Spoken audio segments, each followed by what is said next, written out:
lab. But there's also the opportunities that are short term where because students are busy, you can still get a valuable experience within 1 month to 3 months where you may not get your name on the paper, but you're going to be able to talk about a full research experience in depth and also still get that letter of recommendation if you're looking for. So I mean, it really does come down to time. But I mean, you see the MD PhD programs, and there's full 2 years of research in between. So if students have that time, I would say it's probably preferred to go as long as you can to get the research. And I know the preceptors that want the students there, the longer the better. I would say that I mean typically the way we see it in AMO, it's also a rotation where a lot of our research programming involves the patient care where you're doing the rotation and the didactic work, but you're also getting the research plus. So it may be more hours of work, but it really gets a really inclusive experience. Attention all international medical students and graduates. Are you looking to improve your residency competitiveness and achieve your dream program match? Look no further. Introducing the 2023 IMG Roadmap course, the online program that will boost your personal and professional growth. This comprehensive course offers live cohort-based coaching from a seasoned expert, me, along with personalized feedback, templates, and even demos. You'll leave with a solid understanding of your personalized IMG journey and the skills you need to enhance it. You'll ditch the overwhelm, and the best part, you can learn at your own pace from anywhere in the world. Whether you're a first-year medical student or a graduate seeking concise, practical coaching to improve your CV, this is the perfect investment for a successful career in the US. The IMG Roadmap is here. Be the first to know when the doors open in April of 2023. Sign up right now at drninaloom.com/waitlist. Again, that's drninaloom.com/waitlist.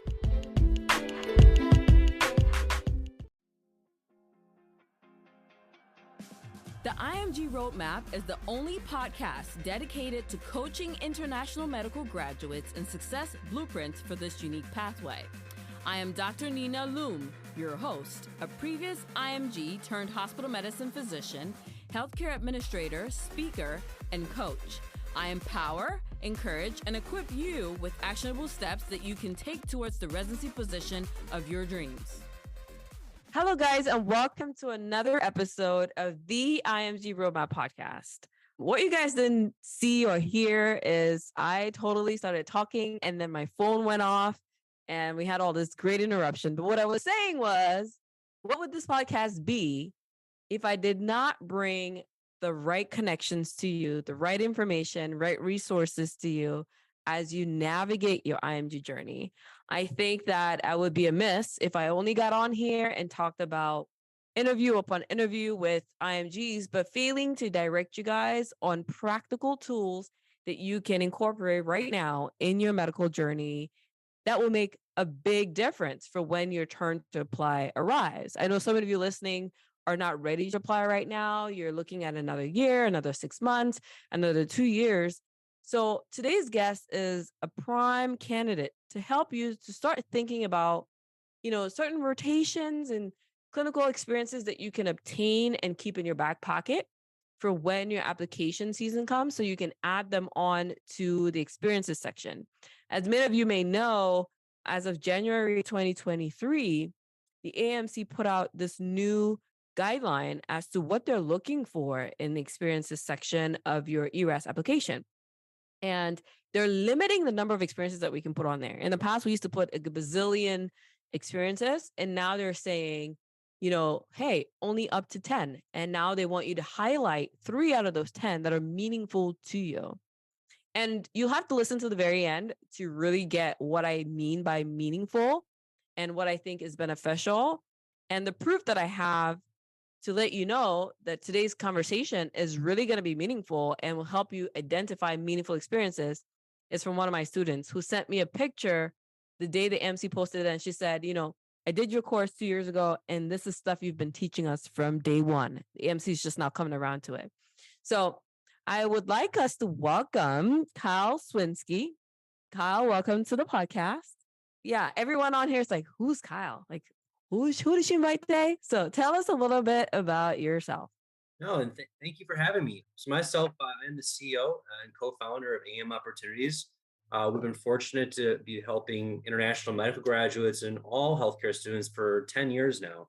My background, I was a pre-medical student a little over a decade ago and was really involved with international exchanges, international students, and really saw a large opportunity to help international students where I had a lot of friends abroad that were trying to get into the United States for research, observerships, and any experience they could get to get into this healthcare system. And I found out at the time that there really was not much to help with that, aside from students really going directly to the doors of the Dukes, the Harvards, to find if they can get into those institutions. So what we did about 10 years ago was create a network of sites dedicated specifically to international students. And what's really cool about it is that by building a value proposition that was dedicated to international medical graduates, it really took its shape and form to underserved populations, helping rural care. And nowadays, when we're helping all the US medical schools, they have the same problems, which are identifying clinical rotations in those hard to find areas.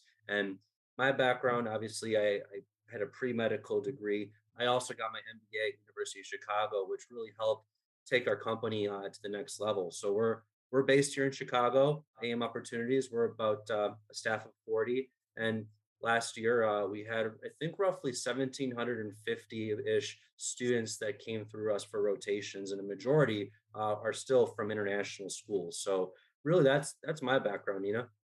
Yeah, so it's no secret that as part of my online program that I do, I usually invite one of your staff members to join me, Daniel Rivers, in sharing about current opportunities that are available. And AM opportunities really, it sounds like, and from my experience, you guys have created educational experiences, including clinical and research internships, rotations for healthcare trainees. And you also offer these services that advance sort of the next generation of physicians. So I'm a proud partner of the organization and have been able to direct several IMGs along the way toward AM opportunities as a resource. I'll include in the show notes, guys, my link with AM opportunities so you can sign up as we speak. Or if you have questions that come up, you can always direct them to me as well. But can you give us some idea? And by the way, I love the fact that you're from Chicago because I spent a great deal of time in Chicago. And Chicago was, for me, the formative years of my life, I would say, in America. Like, there are just so many healthcare systems in that area, in the Chicagoland area. And for international medical students, I believe it's a great hub for networking as well, just because, I mean, there's just so many opportunities. And there are several IMGs who are in practice in different parts of the city, and even outside of the city that would be, have been supportive for me in my medical journey, whether as my attendings or people that I looked up to and dreamed of being, looking out into the future. But can you tell us some about, some real practical stories about how AM opportunities is bridging the gap for IMGs inside and outside of the Chicago area? Yeah. I mean, well, I love Chicago. I mean, it's a melting pot. I really feel that the city brings so much together, and that's what our ecosystem is all about. Where, I mean, first off, some practical things. I mean, with the USMLE step one going pass and fail, US clinical experience, of course, is a great way to showcase your skills and stand out. And unfortunately, it's more important to stand out without having that score now. And I think that's one thing that we've been seeing in the last year, people using these experiences that we provide for that opportunity. Another thing is all of our experiences, we've got around 600 training sites around the country that we've recruited to manage, and we bring in the students and really take care of it for the site. We've really, the value proposition piece is really key, where when we recruited them specifically to host international medical graduates. So these are training sites that want to bring international students into our healthcare system. They want to be mentors and they want to help. And I think that, but that giving back piece is really important. And I think going back to what you said about Chicago, I mean, there are a lot of like Cook County. There are a lot of hospitals here that have a lot of IMGs that are mentors. And I think that mentorship is a big piece of the US clinical experience, the rotations. And yeah, you can use it to put it on your resume, but it's really what you get afterwards. You Yeah. get that rotation and meet that mentor. Research is more important now, but that's what we've seen definitely. Yeah, absolutely. And as far as like, going on a rotation and working within a facility with a physician, it's important that like our listeners understand that it's not just only about your CV at the end of the day. There is a lot that goes into your participation, your presence, your networking. And by networking, I mean building professional relationships on the job site that can serve you now or later. And so I think there is this fixation on, hey, I'm just gonna, get 4 rotations because I want to have 4 months of USCE, right? When, yes, okay, maybe that's okay, but you can get 4 months of USC and still not make a difference in your application portfolio because one, it was not a transformative experience. It was not meaningful for you toward the direction of your career. What programs are looking for, you weren't able to leverage that experience to tell them what you have to offer that make them see you as what they're looking for. Mhm. And so I have a lot of students who end up checking off boxes, but forget that while you're on the rotation, you could be establishing and building new relationships, whether that is with the preceptor you're working with or other preceptors on site, whether that is with the co-residents or co-interns or co-students that you're rotating with, whether that is using that opportunity for a letter of recommendation or even being able to gain a clinical experience or a clinical story that you can write about later on in your personal statement. So there's just so many ways to leverage a rotation. And I think it's time that we stop thinking about rotations as just this one-stop fix for all the problems in the world, right? Like it's not going to just change your CV to have this experience as much as how is that experience also transforming your individual career path? So, along those lines, can you share with me a little bit more about locations where there is presence of opportunities with AMO for our listeners? So, if they're right now in another country and they're like, well, I would like to do a rotation, I'd like to come into the States and do this. What are some geographic locations where you have potential opportunities for them? Yeah, two-part answer. First, we bring a lot of our students to rural care and to places that want these students to potentially work one day, and also want to bring in that the students are also there with other learners as well. So having a diverse pool of students actually increases the patient outcomes as well. So the geographics that we see, I mean, obviously California, New York, Illinois, we have the most educational experiences. But what we tend to find is if the students are looking for, to really stand out, it's taking a little more of a risk and going to those rural sites that we have because I mean you look at the match data. I mean, in 2022, we still had 7,600 IMGs matched at a record high at 60%, and most of them are going into IM and primary care still, and those are those places where they're in need. So I mean, AMO has 600 sites I mentioned, and while there's a majority of them in the major cities, so again, Illinois, California, and New York, the main cities there, a lot of those rural sites are also available. And then aside from geographic, also research, we've really seen a lot of students benefit from the research experiences that we've been able to provide, not only in longer term programs through University of Pittsburgh, UPMC, or through University of Alabama, Birmingham, or Hackensack Meridian Health. We've got a great program there that's a residency prep course. It's kind of that balance of where the student can use these to really tell that next piece of their story. So I love what you said, where it's not a check the box. It's really an accelerator, an augmenter, where every IMG has their story. You use this as a catalyst and find that area that you want to tell that next step of that story. Absolutely. Absolutely. 100% agree. But let's touch a little bit on the research opportunities. So, what are some, like, can you share a little bit more about what available research opportunities you have? Because I get that question too, is how can I get research? And obviously I try to, in my program, teach students how they can start off on a small scale scholarly activity project that is beneficial for the ERAS application. So guys, if you're listening and you have questions about my program, you can always join us at drninaloom.com/waitlist. But can you tell us, Kyle, what these research programs entail? Is it like a year-long research fellowship? Is it, give us a little bit more information. Everyone is busy with their schedules, and it can come in all different time frames. We've seen some as the longer fellowship, and of course, the longer you're there, the more you may get yourself on a paper or get involved with the research lab or network with all the other PIs and the investigators in the lab.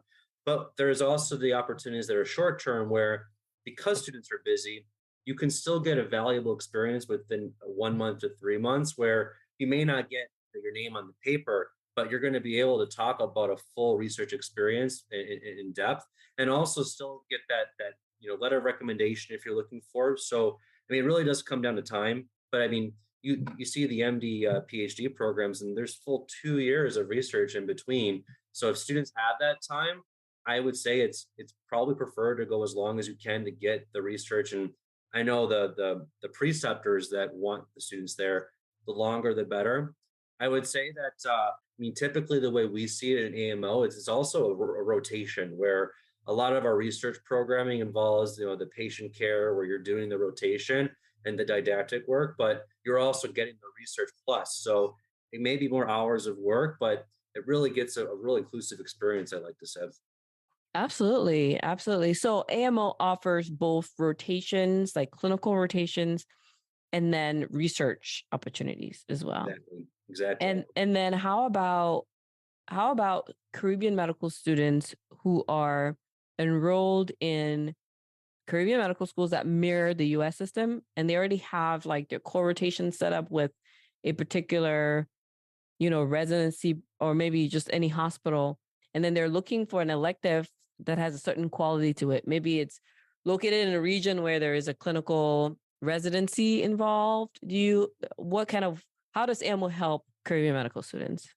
Well, what's great about our platform is it's kind of like an Airbnb where you can search for ACGME, you can search for hospital, you can search for all different keywords to find exactly what you need, because every student's different. Obviously, for those electives, it's great to get hospital-based rotations, be around residency programs if that's what the schools are requiring. A lot of what we see today is we're helping. A majority of our students are international, but a lot of U.S. schools are using AMO now for their core and elective sites, which we've seen a lot of the issues mostly in OB-GYN, peds, surgery, and psych. That's where the shortages are of the rotations. But for the students from the Caribbean, they get to see exactly what the U.S. students are seeing, and we're actively recruiting those day by day. So using our search platform to find, if they need the ACGME, if they need that OB-GYN elective that their school doesn't have right now, which we're seeing is just due to the pandemic, it's a little harder. That's what I would say for that.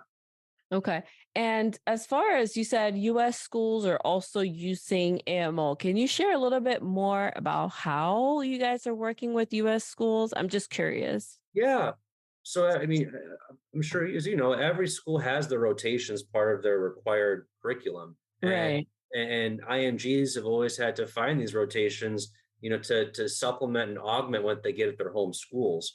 And because of how scarce and hard these rotations have been to find, and due to them being sort of stunted with clinical space during the pandemic, schools internationally and the United States have been relying on AMO to bring them those rotations for their schools. So what's really great about that is it's a great way for us to bring our international students right into what these students are doing in the United States, and really get the mix of learners. So not only does the quality of the experience go up for everybody, but it's also allowing for us to find more rotations for our international students. So really, U.S. schools, especially the osteopathic schools right now, because as you know, just like IMGs, the DO doctors are predominantly in primary care, 60%. So just like the IMG students, our training sites really want to host DO doctors as well, because they're looking for students that want to come and practice, especially if they're in primary care.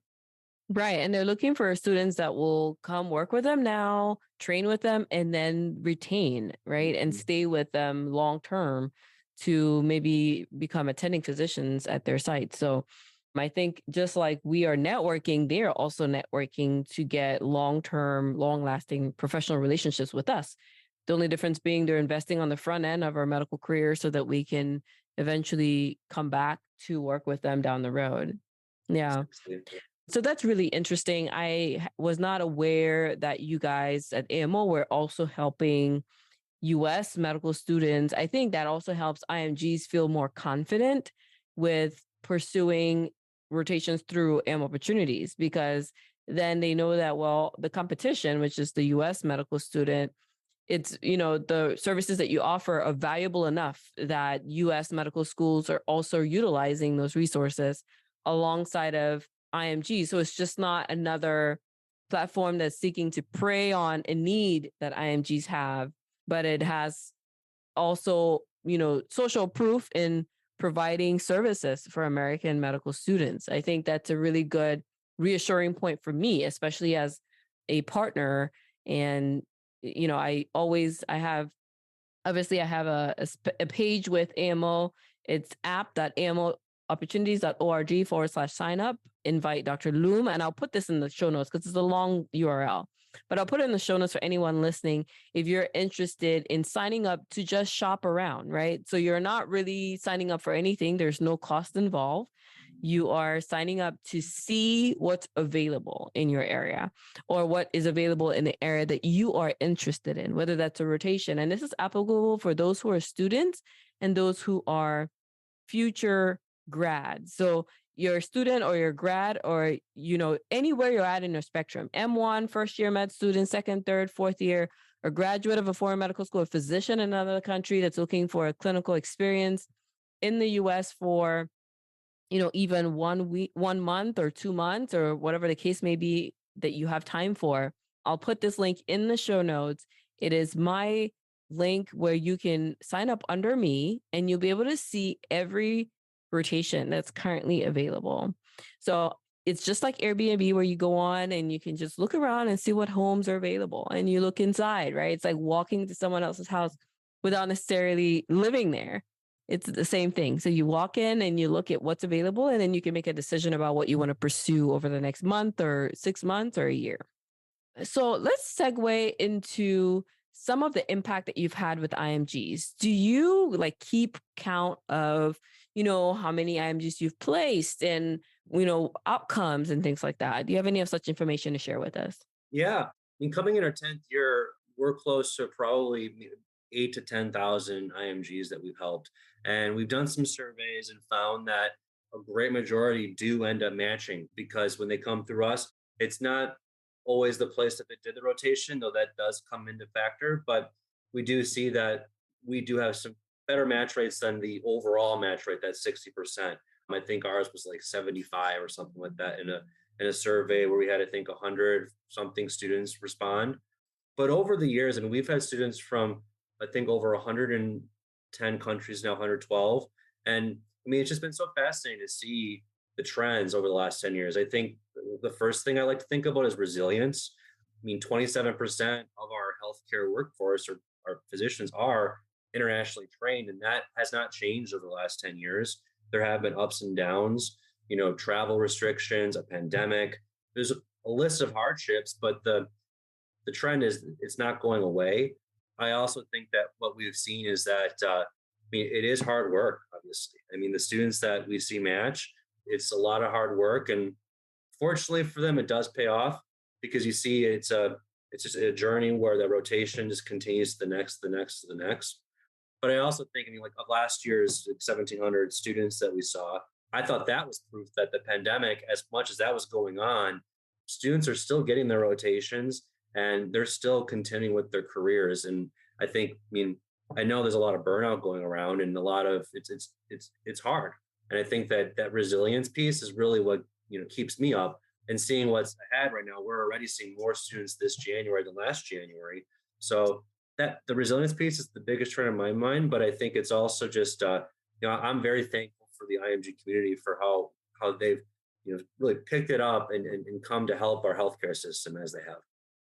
Absolutely. Absolutely. I agree. There's 22% of IMGs that are physicians in the current workforce in the United States. And I think that's a big number for, all the challenges that we experience to where, if I was creating a vision board for an IMG, I would say anchor on to that word, anchor on to that number or that 60% match rate. And plus, even at that, you're not a number. You're not a data point. You are an individual. And you could have 100% match rate because you get into residency. And you can have 100% success rate because you finish residency and you go into fellowship and you open your practice and you have a thriving career. And maybe you turn around and become a site for the future person who needs a rotation.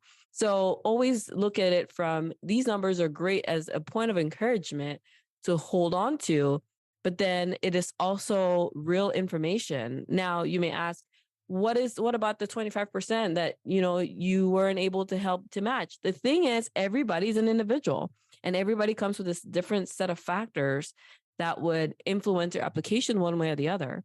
So I always tell IMGs just to be cautious of this, because the question I get also is, hey, do you have 100% match rate for everyone that takes your course? I'm like, it can never be 100%, because even in the workforce right now, there's not 100% physicians that are IMGs. It's 22%. The match rate is 60%. So nobody's going to offer you 100% success rate, but you leverage the opportunities that are presented to you and you use them to fortify, amplify, accelerate, augment your application and improve your networking and gain your LORs, your personal statement. And it all adds up at the end of the day. So a lot of what we do as IMGs, whether it's hustling for rotations and whatnot, it really all just adds up at the end of the day. So let's segue into observerships, because we've focused, talked a lot about rotations. We've touched on research. I'd like us to segue into clinical observerships. Can you tell us how AMO is helping international medical graduates who are no longer students as well? Because, we have the IMGs that are Americans that went out to foreign schools, which I found for some reason have an easier way around the system, just because maybe this is home and they have more knowledge of the system compared to those who are graduates from foreign medical schools that they don't have that opportunity to do a rotation, right? So now they only have this opportunity for observerships. How are you guys helping that subset?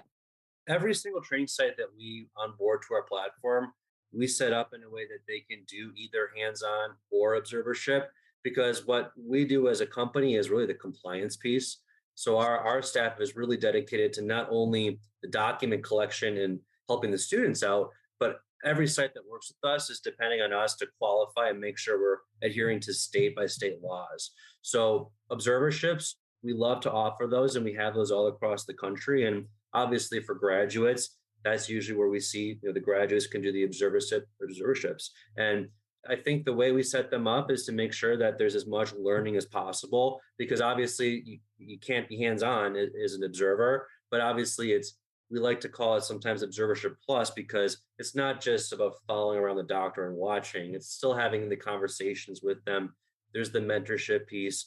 And I think that's the real key thing for graduates, because at that point in their career, yes, there is the learning, it's always learning, but at this point, it's about making those connections in a short amount of time.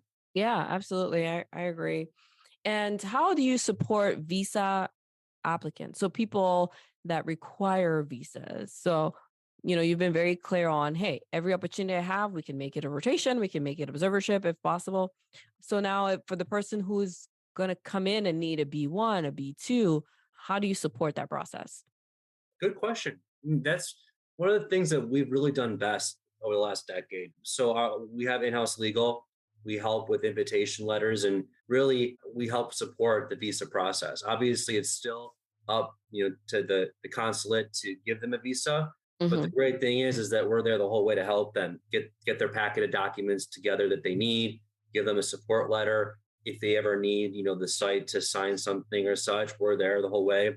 We've also seen a lot of help with the exemptions right now, where there's a lot going on with visa wait times in certain countries around the world. And our company is able to help students get an exception where they can, get their visa quicker, expedited visas. So not only working with AMO, we can help you with the visa process, but if you're seeing, countries like India and Pakistan where there's long wait times for certain visa categories, that's where we can help even further. So we're there to help the student the whole way. And it really, when you find a rotation you need, we start right away helping you getting that visa, helping with your documents, and that's definitely one of the main things we do.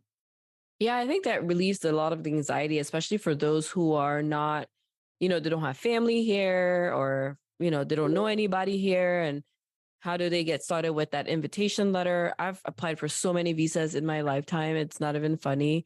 Like, I've probably been to an American embassy, like, oh gosh, over a dozen times. And I've been rejected many times as well. So I do know exactly what not to do to get rejected.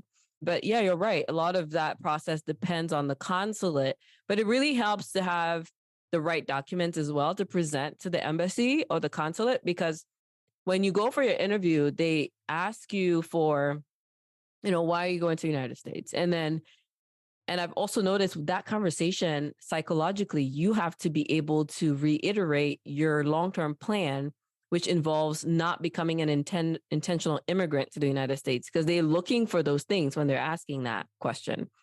But it helps to have an organization that is backing you up, maybe getting your invitation letter, helping you with identifying lodging options, maybe not necessarily providing that for you, but at least facilitating that process, because they usually want to see that. They want to see that your visit is being backed by a legal organization in the United States. You have a return ticket and you have proof of your ties to your own home country as well, is another key aspect. So if you're going to go through this process and you're going to, have AM opportunities to support your visa application, yeah, they'll provide you the letter, they'll give you all the paperwork, but you need to be able to come with a dialogue that speaks of, I do not intend to become a public charge in the United States, for one. But two, I have ties to where I live and work right now that will preclude me from becoming a public charge in the United States. Because those are key reasons why people get rejected visas. So I'm happy to know that you provide that support. So final words, any additional things that you want us to know about AM opportunities before I let you go? And then, as we told them, we will speak about experiences before we leave. But any final words that you have that you really want to make sure that the IMG community is very clear about when it comes to collaborating with your organization? I would just say speak up with whatever you need. I mean, we're always here to help. And I think the greatest thing is when students are telling us, hey, I need this rotation or this. I mean, you can go on our search platform and find what you need, but just initiating a conversation with us will go a long way, because then we can recruit a brand new rotation for you, or we can reach out to that physician for you and answer your questions. We can do anything you need, because at the end of the day, it's about getting students the outcome that they need, and every outcome is different. So Yeah. really, that's I would say just really reach out if you need anything. And if you can't find anything, it's that we're always there to help. Right. And I think, in the questions that students send in, you guys are also able to troubleshoot and say, hey, why haven't we thought of this? Or, how can we get this rotation because it's now in high demand or something like that. And I know we told the listeners earlier in the show that I was going to speak about what a meaningful experience is before they leave. And from my experience with reviewing the supplemental ERAS application, the last 2 cycles that it's gone out, there's been this question of, write about 3 meaningful experiences. And they offered several different categories that these meaningful experiences could fall under. One of those categories, obviously, is like clinical rotation or something along those lines. But it could be a work experience. It could be a volunteer experience. It could be something in public service. It could be military obligation. There's so many other categories that it falls under. But when it comes to rotations, if you're going to put in a meaningful experience in your CV, that means that while you're doing the rotation, you need to be looking out for key moments, like what I call aha moments, that you can extrapolate for later on in your supplemental ERAS or in your ERAS in general. But meaningful is really an experience that was transformative to you as the student or FMG. So this has to be an experience that showcases maybe how you came about to develop a commitment to that specialty. So an example could be, you are a volunteer coach for a softball team. And so you work with adolescents for 5-10 years of your life. So that's one meaningful experience that exposed you to a great, number of adolescents. And now you're going into pediatrics to pursue a subspecialty in adolescent medicine. On the flip side, a clinical rotation and meaningful experience could be you work for St. Jude's and you volunteer your time, as a playmate for cancer children at the Children's Hospital at St. Jude's Cancer Center. And so in the case of a rotation, that would be translated to you did a rotation at a cancer center for children. And during that time, you were exposed to maybe some research work. You got to learn about, treatment algorithms for certain common malignancies in children. You got to maybe get an LOR. You got to rotate and see several different cases that was, it ignited your interest in pediatrics. So when it comes to meaningful experiences, your clinical rotations can serve you well if you make it meaningful for yourself. And meaningful for yourself means it has to be transformative and expose your commitment to that specialty. So in those 3 examples I gave you for someone interested in pediatrics, you can use that same rubric for any specialty that you're interested in. And for today, for the purpose of clinical experiences or rotations, observerships, and research, what I want you to take home from today's message is, yes, we have shared with you a resource that you can use to find a rotation. We've shared with you a resource that you can use. You can log in under me in a secure manner and feel confident that your information is not being wasted or spammed. But more to that is when you finally secure this rotation and you're out there on the field, I want you to remember that you get to define what's meaningful for you. But more importantly, it will be meaningful if it's transformative to expose your interest and commitment to that specialty to your future program. Because that's where they're going to take away, that's the takeaway they're going to get from your application is, yeah, she did this clinical rotation in peds, but why did she do it? Well, she did it because she's so interested in working with children that she took this rural opportunity and went out and worked with this physician for 4 weeks, not only to get USCE or get an LOR, but it was her exposure to underserved medicine for children. It was her way of getting this scholarly activity to write a case report on that rare case that she saw of a child who presented with a really rare drug reaction. And that is how you transform a simple run-of-the-mill 4-week experience to something meaningful. And on that note, we will thank you, Kyle, for coming on today and sharing with us everything that you've created with AMOpportunities. I think it's a great organization, not only as a partner, but as someone who searched high and low for rotations. So we thank you for coming on and for spending time with us. What is your URL and how do people find you? I'll put mine, which is affiliated with your organization, in the show notes. But anything else that we can go, anywhere we can go to find you? You can always learn more just searching AMOpportunities, but I really do appreciate you having me, Nina. This was a great time and really excited to see where this year goes. Yeah, I think this is going to be a record year for IMGs again. And I think it's, it's February. So, here we go. Yeah, I think it's going to go up. We'll see. All right. Thank you. Look at you. I'm so proud of you for listening until the very end. And because of that, you deserve a reward. And I want you to go right now to drninaloom.com and download any of my free ebooks, whether it's for electives or clinical rotations, or even just whatever trials come your way as you navigate your IMG journey. Stay tuned for another episode coming up next.